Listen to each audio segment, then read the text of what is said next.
get started, and if others join us as we go along, then that'd be great. Good afternoon, everyone. Welcome to the Honor Symposium, session 22 of the 2022 Honor Symposium. Glad to have everybody with us. Just format-wise, for our three presenters, I will introduce each presenter just before they give their presentation. And then we will allow for questions at the end of all three, at the end of the whole of all three presentations. We'll do the three first and then have question and answer period time at the very end. Each presenter is going to have about 10 minutes to give their presentation. And let's see, make sure there's anything else. Sorry, I didn't introduce myself. I'm Tim Johnson.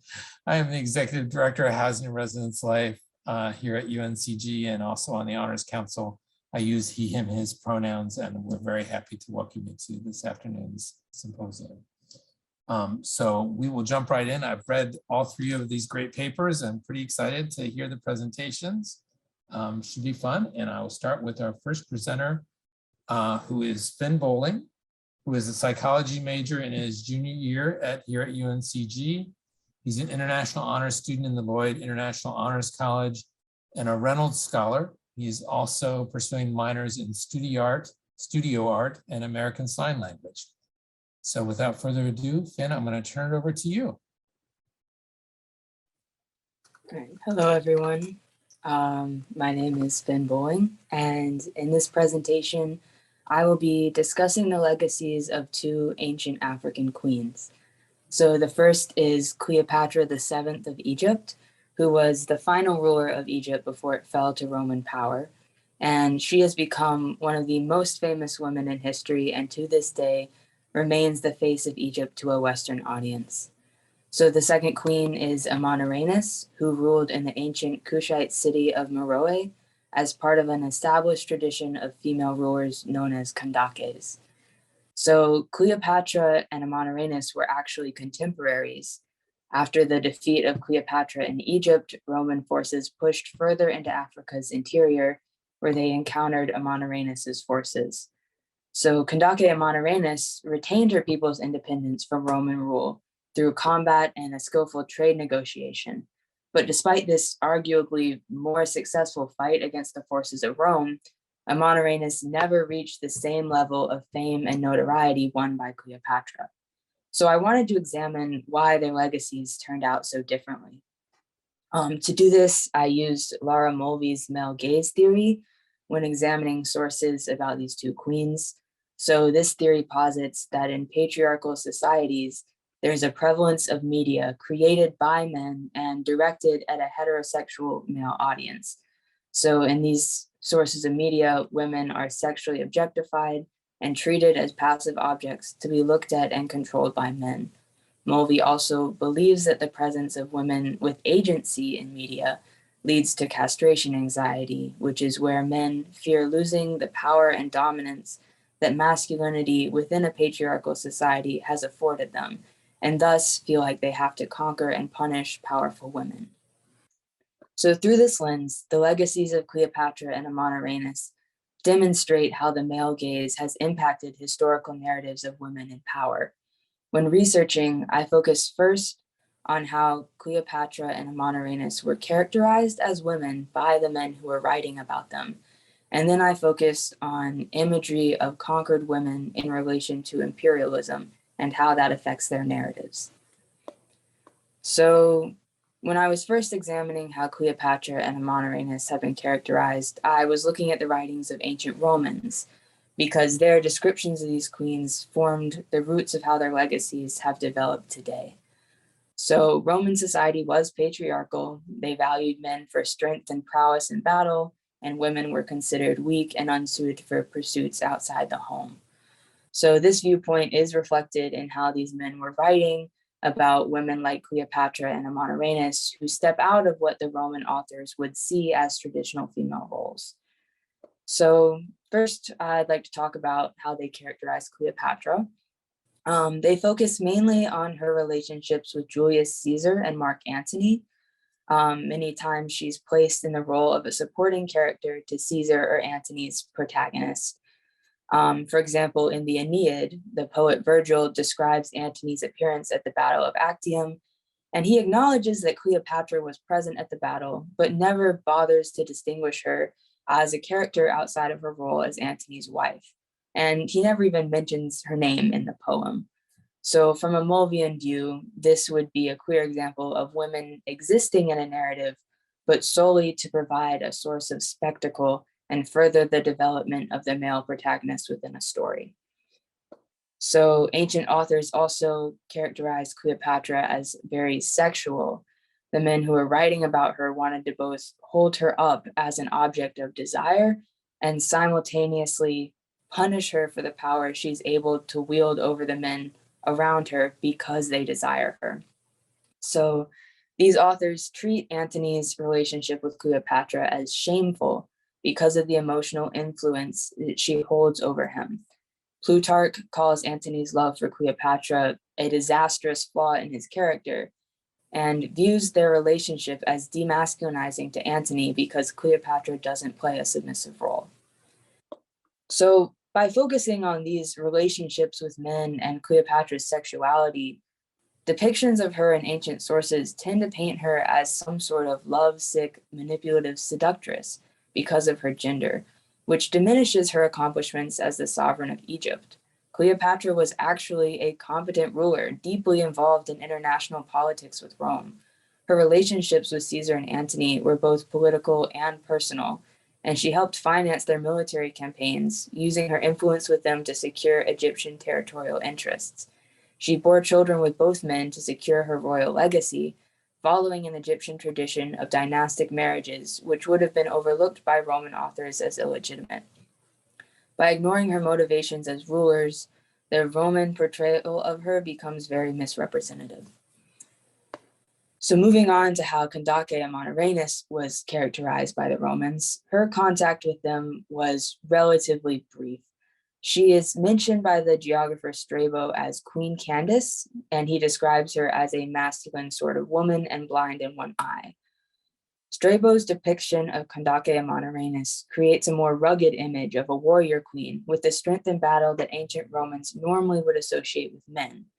So this Candace does not fit into the patriarchal role of a submissive woman. So in order to maintain the social order he's accustomed to, Strabo just totally omits femininity from his depiction of her. Reliefs found in Sudan at the site of ancient Meroitic civilization depict other Candaces as embodying traditional masculine warrior roles as well. So they're depicted capturing war prisoners and killing enemies with swords and spears. These images of a society with successful female warriors excelling in traditional male roles does not satisfy the male gaze and threatens the idea that men are naturally stronger than women, thus generating much less interest from the men writing history in ancient Rome. So her femininity isn't the only aspect of Amoneratus that Strabo leaves out of the narrative. He fails to mention her name in any of his writings, instead using the name Candace, which was just the Romanized spelling of her title of Candace. He calls her people, when describing them, neither well-equipped either for warfare or for any other kind of life. These descriptions diminish the political and historical importance of Meroe, which was actually a well-established civilization with a large organized army. So this lack of accurate information on Amoneratus and Strabo's dismissals of her importance have impacted later scholarship. There's now very little information to build off of, and Amoneratus's impressive legacy has faded to historical obscurity, in part due to this early lack of interest from male historians. So now I'd like to talk about how these women and their narratives have impacted the image of the conquered woman and how that relates to imperialism. So Cleopatra's attempts to keep Egypt from falling to Augustus were ultimately unsuccessful. Ill-conceived military plans resulted in the defeat of Cleopatra and Antony's forces, and rather than facing the humiliation of capture and death at the hands of the Romans, she instead took her life. So many artists have depicted renditions of Cleopatra's death. And there have been recurring elements in these pictures that symbolize Cleopatra as a symbol of femininity succumbing to the masculine power of Rome and Augustus. So many depictions of her show her sprawled out in death in a position that leaves her defenseless and passive, with a snake biting her bare chest, a position with sexual undertones. So her sexuality was something that gave her power over Caesar and Antony and demasculinized them in the eyes of the Romans. So depicting Cleopatra in a suggestive but passive position in death switches the control to the men who are viewing her body, which reassures a male audience of their continued dominance. These depictions of her death are frequently created by European and American authors and artists, which introduces an imperialist layer to the meaning of her passivity. While the queen prevented her own capture through suicide, Egypt still fell to Roman rule. So creating the image of Cleopatra, a representation of Egypt as passive in death, mirrors this subjugation. The East is overcome by the West, and it is framed as a woman being conquered by a man. This narrative justifies imperialism by placing the conquering of other societies into a patriarchal framework, which especially in earlier centuries was considered a natural order by those in power. Cleopatra thus becomes doubly attractive for the Western audience of primarily male scholars, authors, and artists who have enthusiastically propelled her to the renown she commands today. In contrast, Amonarenas' contact with the Romans does not fit the narrative image of a subjugated woman. She survived her encounter with the Roman military with her kingdom intact and was able to negotiate a profitable trade deal. Meroe, a kingdom with an established history of warrior queens who wielded significant influence, retained its independence from Roman imperialism. Amonarenas' refusal to bow to Roman rule was demonstrated remarkably well in a 1910 archaeological find by John Garstang. This archaeologist unearthed a large bronze statue head at the site of ancient Meroe. The head was from a cult statue of Augustus, and these statues would have served as propaganda for Roman imperial dominance in its conquered territories. When Augustus Caesar demanded that Amonarenas return the statues of him that her warriors had carried back to Meroe as war prizes, she had the head of one of the statues cut off and buried under the doorway of a Meroitic shrine, to be trod underfoot whenever the temple was entered. There is no relief to castration anxiety to be found here. Amonarenas' treatment of the statue flips the expected script. Instead of conquering the Kandake, Augustus, who was the ultimate symbol of Roman male power of his time, is subjugated by her. So what I got from all this research was that when history is told through the male gaze, the true motives and character of powerful women like Cleopatra and Amonarenas can be lost. Cleopatra's extraordinary fame has been due in part to the ease with which it has been twisted to fit male fantasy and justify imperial power by accentuating her sexuality over her leadership and strategic abilities. Amonarenas, whose warrior queen legacy did not fit neatly into the image of Western male power, was pushed aside despite her incredible accomplishments. Examining the narratives of these two women more deeply to remove the lens of the male gaze reveals societies with rich histories of women in power and shows in detail how history itself can be changed by who tells the story. Thank you. Thank you, Finn. Very fun. Okay, so we're going to move on to our next presentation, and that is from Theo Barcledge. Theo is a senior in the Loyola International Honors College here at UNC Greensboro. He's majoring in geography with a concentration in urban planning and a minor in American Sign Language. He's a connoisseur of gender and loves to read, write, and talk about gender performance until the cows come home. So, and also I know, Theo, you're gonna share your screen or to get us started. Theo, take it away. Thank you so much. Okay, let me get my PowerPoint up here. So, hello everyone. My name is Theo Barcledge, and today I'm going to be talking about the Amazons. Yeah, okay, there we go. So here's a quick look ahead at what we're going to be covering. We're going to talk about who exactly the Amazons were, what kind of sources I found useful, how gender roles were viewed in ancient Greece, how Greek women and the Amazons acted, and what this all meant for the Amazons. So to start us off, we're going to talk a little bit about who the Amazons were. So here we have Wonder Woman. She's arguably the most well-known Amazon in popular culture. Who here has seen her movies or shows or anything really? Yeah, all right. She's so good. She looks so cool. So unfortunately, I'm not talking about Wonder Woman specifically in this paper, but if you've seen Wonder Woman in any of her forms, you already know quite a bit about the basics of the Amazons. Basically, the Amazons were written about in Greek mythology quite a bit as a group of female warriors who were absolutely revered as fierce opponents. Their society was all female, yet very masculine in the roles individual Amazons took on as compared to the rest of Greece. There's some controversy as to whether they were completely fictional or if they were based on a real group of warriors, and as neat as this theory is, it's outside the scope of my paper, so for the purpose of this presentation, I'm talking about the Amazons as fictional. And before we dive even further into the Amazons, let's look at the most exciting part of any history paper, as the sources. Woohoo! So who am I talking about when I say the Amazons were written about? Who was writing about them?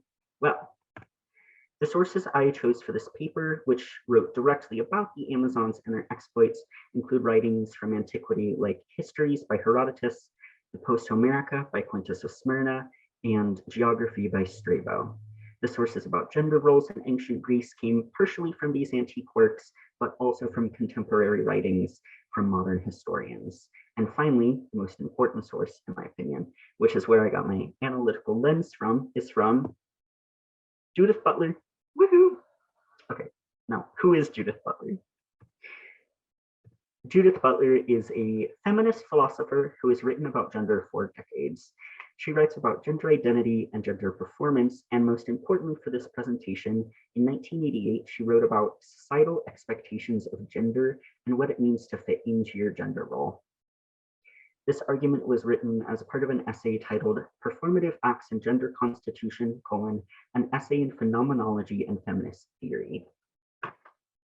Well, her essay covers a lot of topics, so I've chosen only a nugget of what Butler discusses, but if you're in the market for a cool new way of looking at gender, I highly recommend checking the rest of the essay out. Anyway, the nugget that I chose is the idea that society upholds gender roles by rewarding people for correct gender performance, but also the opposite, in which people are punished for gender nonconformity. That is, when someone does something that goes against what society expects of a person of their gender, there's some punishment involved, whether it be physical, emotional, or anything else really. And since the Amazons, being female warriors, were very non-conforming for the expectations of women in ancient Greece, I was very interested to look into the implications of their actions with this lens in mind. And to give you a peek into what I found, in the sources I read, ancient Greek women were punished for gender non-conforming actions.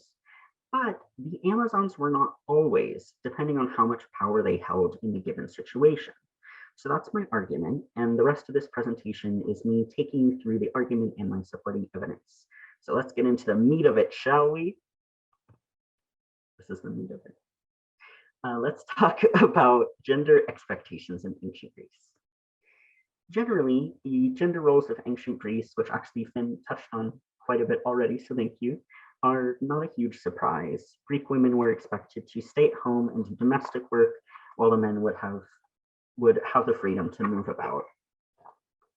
They would go to town, go to war, socialize, and really do whatever else they wanted. However, the Amazons didn't do what was expected of Greek women. I started the paper this presentation is based on with a quote from Strabo, who was an ancient Greek philosopher. Strabo, about the Amazons, said they could not possibly have been as powerful, organized, and independent as they seemed.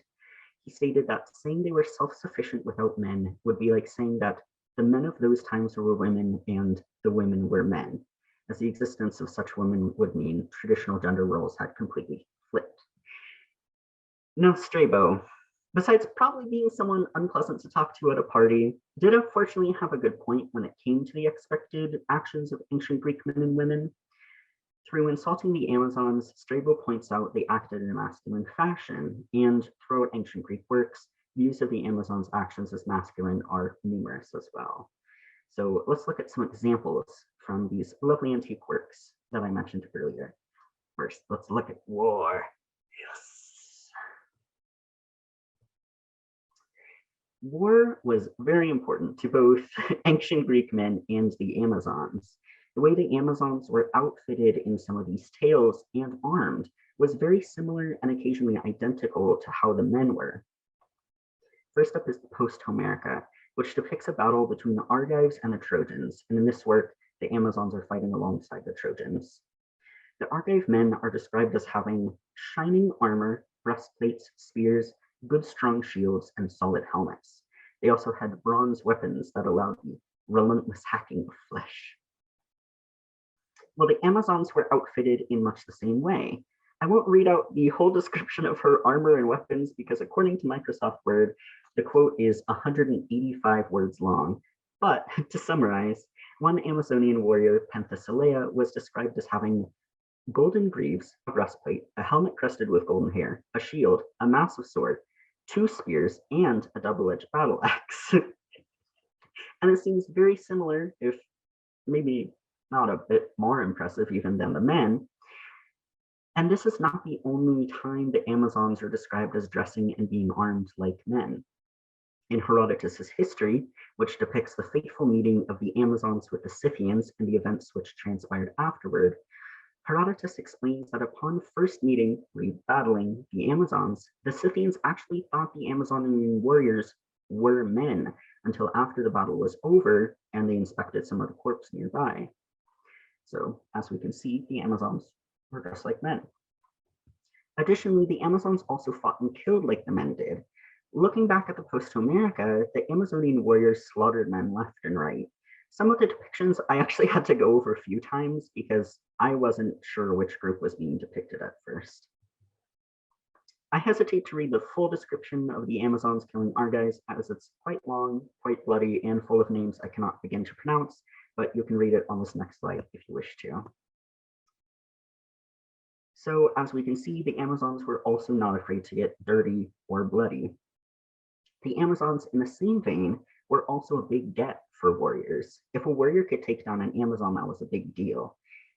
The Amazons were warriors through and through, and in a society where war was masculine, this means the Amazons were masculine as well. Now, we've been talking about masculinity this whole time. Let's shift gears and talk about femininity, namely other women. So it would be an understatement to say that in ancient Greece, women did not have a lot of freedom. Like I mentioned before, women were expected to stay home almost 100% of the time, either to get housework done or just to stay hidden so men other from their husbands wouldn't be seduced by seeing them out of doors. For many of these women, doing what the Amazons did would have been absolutely outside the realm of possibility. However, in the Post-Homerica, a group of Trojan women get fed up and almost start fighting alongside the Amazons. One says to the other woman, quote, "We are not far removed from the strength of men. The vigor that there is in them is also in us," end quote. She even points to the Amazons as proof that women can fight just as well as the men. However, not long after many of these women had put down their housework and picked up their weapons, another woman steps in and stops the women from fighting. Prudent Theano, as she is called by the narrator, states that war is not women's work and berates them for being foolish. She ends her anti-call to action by saying, quote, "War shall be the business of our menfolk," end quote. In this moment, Theano acts as the defender of cultural gender norms, stopping the women from acting like men by going to war. We see women punishing one another for nearly stepping out of line. The Amazons, on the other hand, don't punish one another for acting like men and are not punished in the narrative until they lose the upper hand in battle.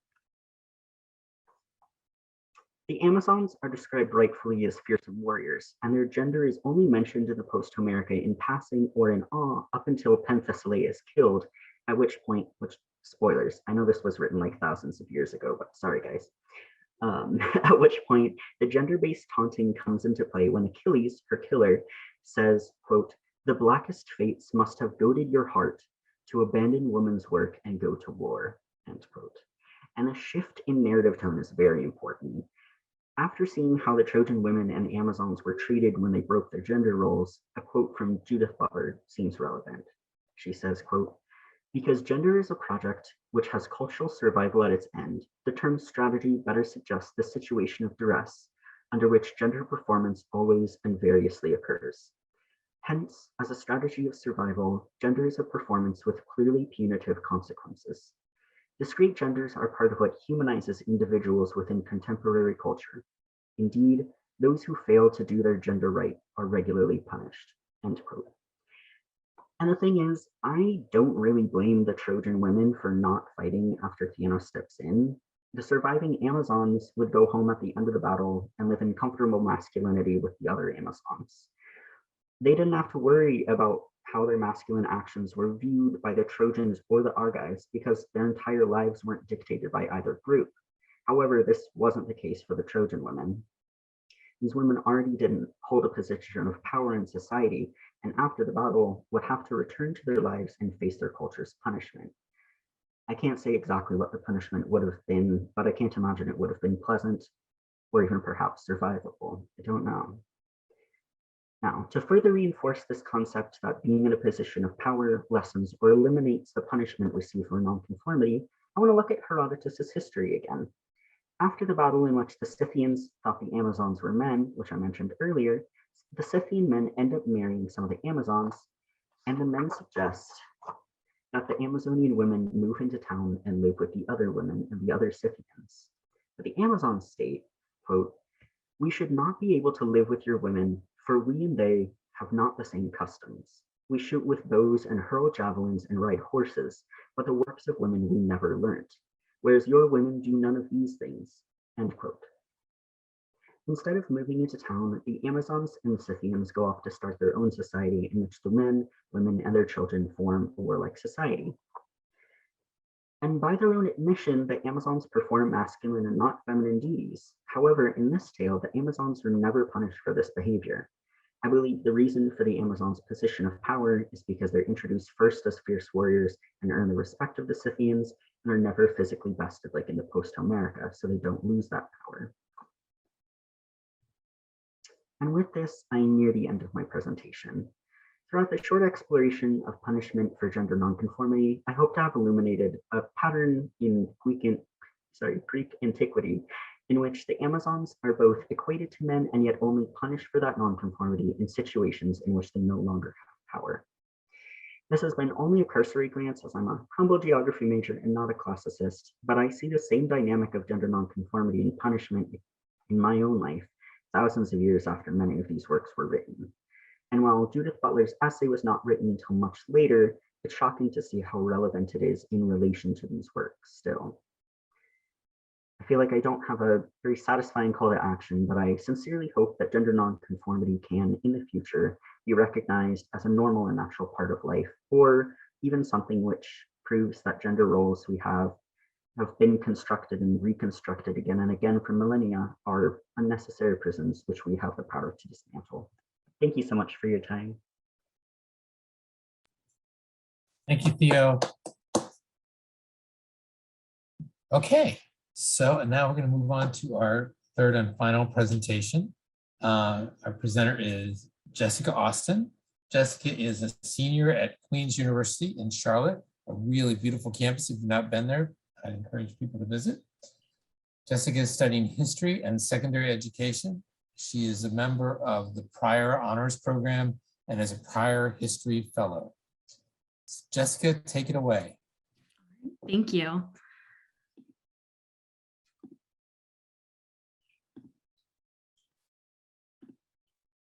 All right, can you all see my screen? Okay. Hello, my name is Jessica. I am from Queens, and I'm going to be presenting some research that I did last semester titled Weaponizing Weapons, the Infamous Legacy of the Gun-Free School Act of 1994.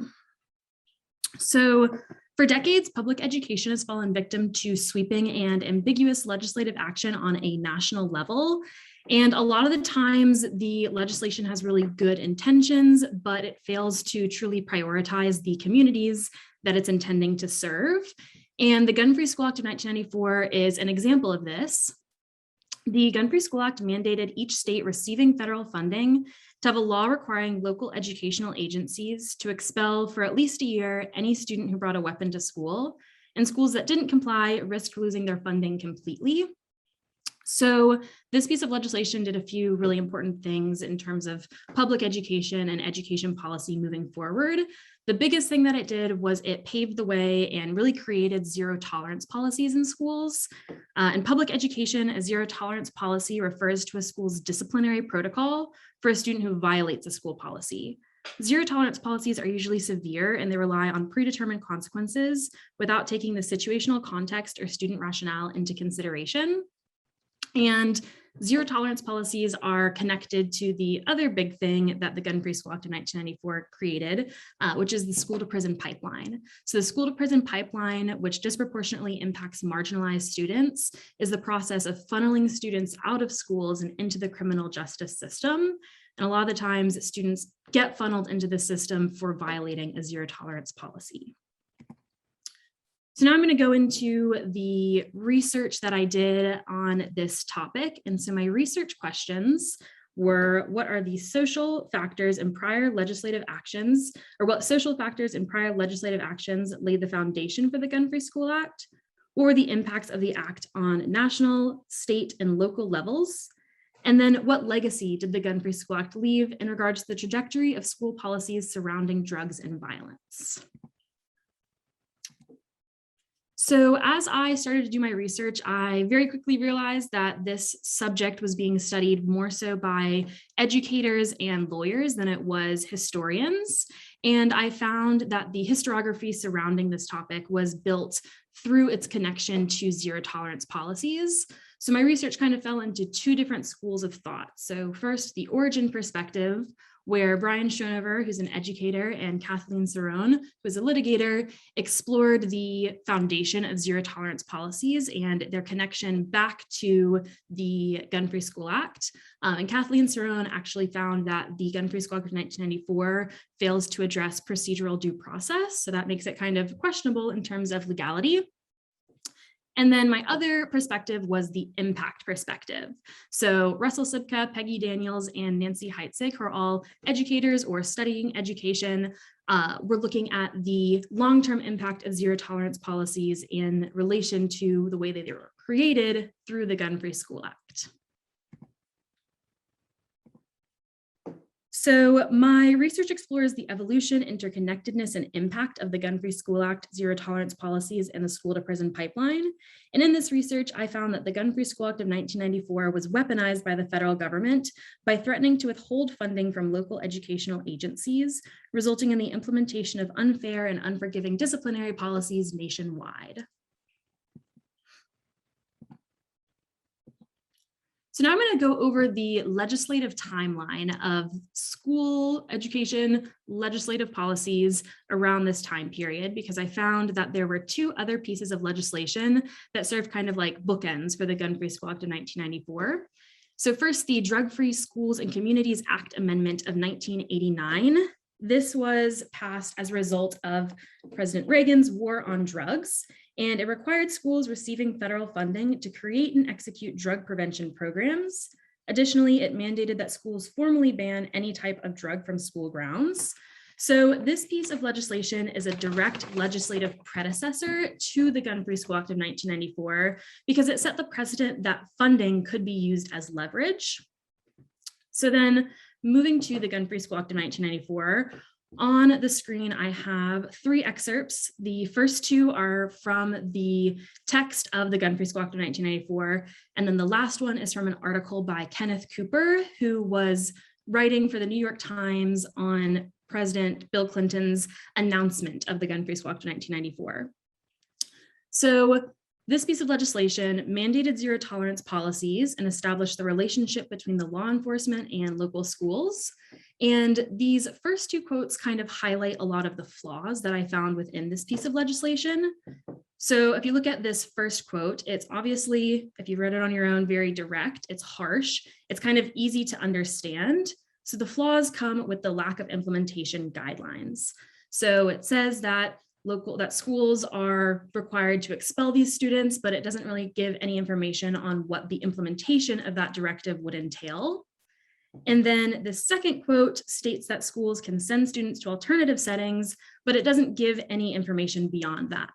So there's no information on the implementation process of these alternative settings, who's paying for that, we don't really know. So because both of these quotes show the way that this piece of legislation failed to give schools any information on implementation, that kind of highlights one of the really big flaws that I found with this piece of legislation. And then this last quote, which is an excerpt from an article by Kenneth Cooper, highlights the way that politicians were using this piece of legislation to bolster their political platform. So it shows kind of the public response to this act, and also shows how the public was aware that politicians were using it in a way that wasn't totally great, because it was used to bolster their platforms without them really fully understanding what this piece of legislation was even doing. And then lastly, we have the amendment to the Safe and Drug-Free Schools and Communities Act of 1994, which was passed in 2000. So this piece of legislation solidified the relationship between schools and law enforcement. It provided funding for schools to hire SRO officers, and SRO officers in schools can be a really great resource, but without the proper training on how to handle situations with students, they can sometimes be a negative presence within the schools, because it shows a correlation between the law enforcement and schools. So then with more law enforcement in schools, especially untrained law enforcement on how to deal with students, you're going to have more student arrests, which then directly advances the school to prison pipeline. So I found a few main things from the Gun-Free School Act of 1994, which I kind of highlighted earlier, but then I also found some really important, significant legacies of this piece of legislation. So starting with my findings, I found that there was a lot of flaws within this piece of legislation, was the biggest thing. So like I mentioned earlier with Kathleen Cerrone, this piece of legislation was kind of questionable in terms of legality. There were unclear implementation guidelines. So schools were given this really harsh directive, but then didn't really know what to do with it or what it meant. Funding was used as leverage, which is an example of weaponization. So the federal government weaponized this piece of legislation against public schools. And then zero tolerance policies were used as a cheap alternative. So zero tolerance policies are free to implement. The federal government could have potentially provided schools with funding to create alternative programs that would work to reduce the drug use and gun violence on campuses, but these zero tolerance policies were a cheap alternative, and there isn't really any evidence proving that zero tolerance policies are effective. And then lastly, this piece of legislation was used to advance political agendas, as many politicians used it to bolster their own political platforms. So looking at the significance of this piece of legislation, it tells the interconnected legacy of weaponization. So the Gun-Free School Act of 1994 tells the story of the federal government's misplaced determination to interfere with local schools' disciplinary policies, and how the motivation for its authorization was more nuanced and perverse than it appeared on the surface, since politicians used it to bolster their own political platforms. While the rationale behind the Gun-Free School Act was not inherently negative, the flaws within the implementation resulted in the federal government weaponizing this act to threaten local schools. This made the Gun-Free School Act responsible for the implementation of harsh and unforgiving zero tolerance policies nationwide. Zero tolerance policies are a leading force in the advancement of the school to prison pipeline, which has a detrimental impact on many students' lives, specifically marginalized students. Additionally, the Gun-Free School Act set the precedent that law enforcement has a place in public schools, laying the foundation for the school to prison pipeline. This all goes to show the interconnectedness of the Gun-Free School Act and the evolution of zero tolerance policies and the school to prison pipeline. The federal government desired to make American schools look better, feel safer, and seem stronger than they actually were. And in a desperate attempt to achieve this desire, the federal government used the Gun-Free School Act as a weapon against local schools, threatening to revoke funding from any school that didn't comply. As a society, we can and should do better when it comes to disciplinary policies in public education, and through the infamous legacy of the Gun-Free School Act, it's brought to light that there is a destructive divide between the government's desire and the local school's needs in reference to educational policy. And then here are some sources, both my primary sources and some of my secondary sources that I used for my research. And that's all. Thank you. Thank you, Jessica. So we'll ask everybody to give a nice big round of applause, Zoom round of applause to our three presenters.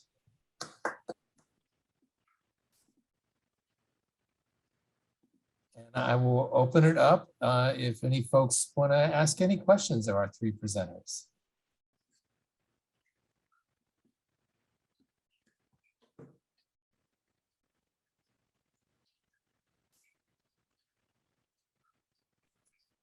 You can either unmute. Oops, sorry, I muted myself. Sorry, you can either unmute and ask a question, or you could put it in the chat, whichever is easier for you. I'm happy to start us off with a question, and this is for Jessica. So Jessica, I was thinking as you were going through your presentation, 1994 is also a time in the American legal system when we were trying very hard to fight a war on drugs. And there is a lot of correlation between the sorts of processes and zero tolerance policies that also led to another significant pipelining issue, putting people into the criminal justice system. So can you talk a little bit? It looks like you're enthusiastically nodding, so perhaps you came across this. Can you talk about this connection a little bit? Yeah, so I go into more depth in this on my paper, but unfortunately just didn't really have time in the presentation. But the main thing that I found in relation to your question, I explored a lot into Reagan's presidency prior to this piece of legislation and how he really laid the foundation for this piece of legislation that I was studying. And Reagan specifically was focused on the war on drugs, like in America as a whole. And I think that First Lady Reagan, she kind of transformed it into the schools more so when she kind of took on her campaign. And then that's how we kind of started to see that trickle into the schools. But it was really interesting to see how these zero tolerance policies that I was looking at within the schools were a direct model of the zero tolerance policies that were already existing within the criminal justice system in terms of drugs and incarceration there. So I found it really interesting that the public education system was taking a model from the criminal justice system and applying that to students who are not criminals. So that was my main finding in regards to that question.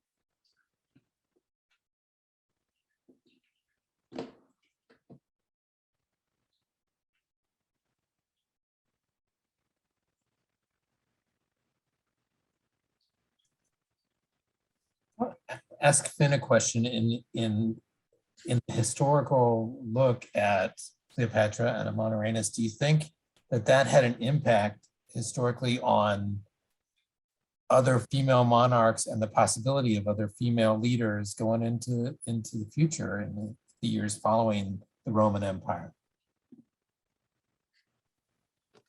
Yeah, I think the things I was looking at with kind of how history being mostly from the perspective of male historians has really impacted how other women in power have been seen. I wrote this paper for a ancient warrior women class with Dr. Muich, and we did study a lot of other women who had been warriors and been queens throughout history. And we saw similar narratives in a lot of these other women as well, where the men that they would fight against a lot of times ended up kind of controlling what stories about these women were told. So it is definitely a recurring pattern throughout history that this happens. Alternatively, cart by the horse, egg and chicken, whatever you want to think about it. Is it possible some of the historians that wrote about Cleopatra, for instance, if they were at a time when, for instance, Elizabeth was on the throne in England, could that have colored how they wrote about a woman leader from history? I'll have to say I haven't studied a lot about Elizabeth and views of gender during that time in history. So it's difficult for me to answer that because I only know the ancient stories and how those were told. But I mean, we are still seeing these representations of women in media today. So I know that, some of the time when these legacies about Cleopatra were being built were in Elizabethan England. And we're still seeing the same sorts of narratives pushed there. There would be a difference in how Cleopatra, who would be considered like a foreign queen, would be talked about versus Elizabeth. So there would probably be more respect from those authors for a queen who is kind of from a Western society. They definitely had very different portrayals throughout history, from my impression. But I think, I think ancient Roman historians would have still been a little weirded out by a queen running a country. So. Thank you.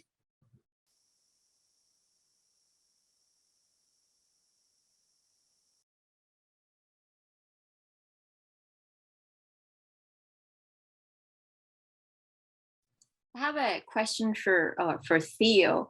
So what drew you in particular into studying the Amazons per se? Well, the studying the Amazons was part of the class that I took, but also I just found them really interesting since I was a kid. I had heard about the Amazons, and at that time I did imagine them as people running around the Amazon rainforest because I was a kid and didn't quite, but I always thought they were really cool. And so I don't know, I think seeing so many stories written about just these groups of men, and even when I was looking up the images to use for my PowerPoint, when I typed in like Greek war, it was all just a bunch of men, and I was like, this is exhausting. So seeing the perspective of the Amazons, of this group of women who were fighting instead, was just so interesting to me. So I wanted to look into it. Thank you.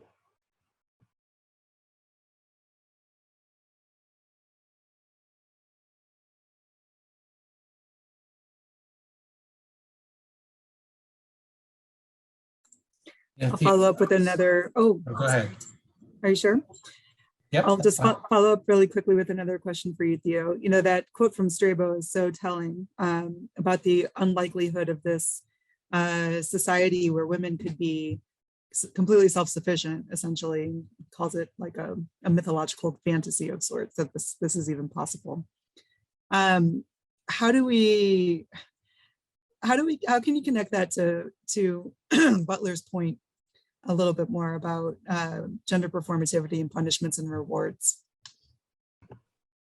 Sure. So a big part of Butler's argument that I didn't quite get into in this presentation is, of course, about how gender is performance and performance is gender, and you can't really separate those things.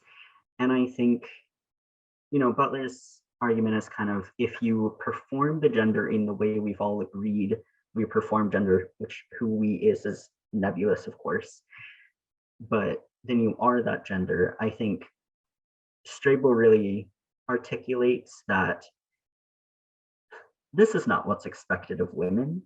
Like, if women are acting this way, are they even women? And I just tried to imagine Strabo and Judith Butler being in the same room, and I think they would probably attack each other, which is fair.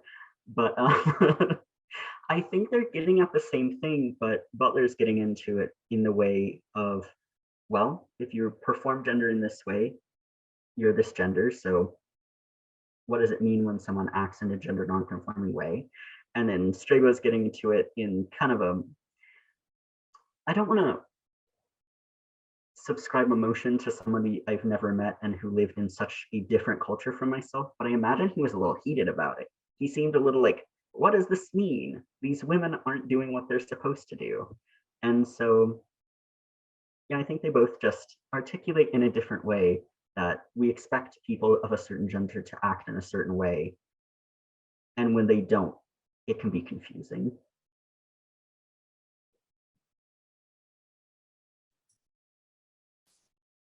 I know it's hard to tell, but having finished high school before the Drug-Free and Gun-Free Schools Act, it really strikes me anecdotally, Jessica, that seems like a lot more guns and drugs in schools since the act. Any thoughts on whether there's any kind of relative to that factor? I guess the laws have anything to do with actually the opposite result of what they were intended to do?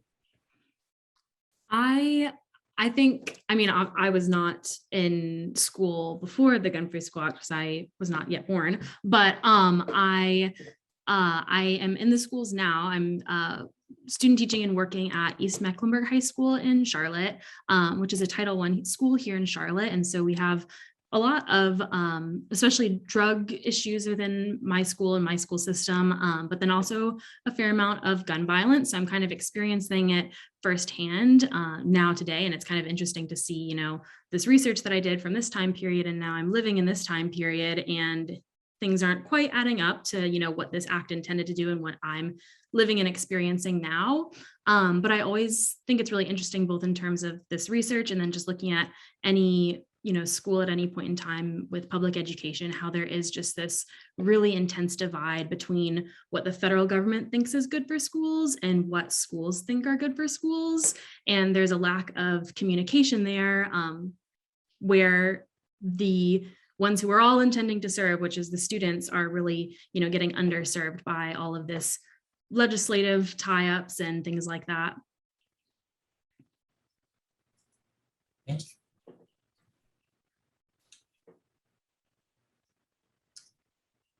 So unless there are any other big questions, I will once again thank our three presenters for great presentations and great papers. And thank all of our attendees for joining and participating. And thank you everybody for participating in our symposium. Have a great rest of the day. Have a great weekend. Thank you.